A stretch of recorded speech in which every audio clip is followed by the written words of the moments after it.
Bayangkan ada anak SMA yang belum bisa baca. Ini kan ironis, ya. Padahal waktu pendidikan itu sangat panjang. SD 6 tahun, SMP. Nah, sistem pendidikan nasional harus betul-betul komprehensif dan serius. Menurut Institut Statistik UNESCO,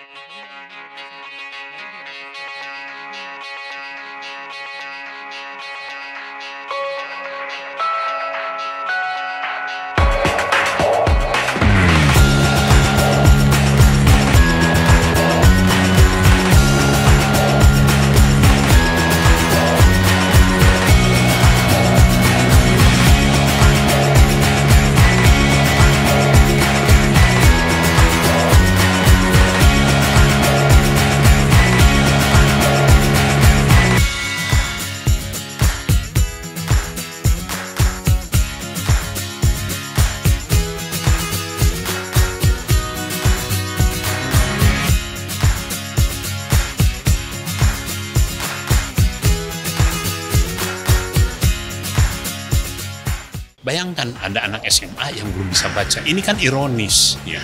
Padahal waktu pendidikan itu sangat panjang. SD 6 tahun, SMP. Nah, kira-kira kesalahannya di mana? Apakah gurunya? Apakah anaknya? Apakah kurikulumnya?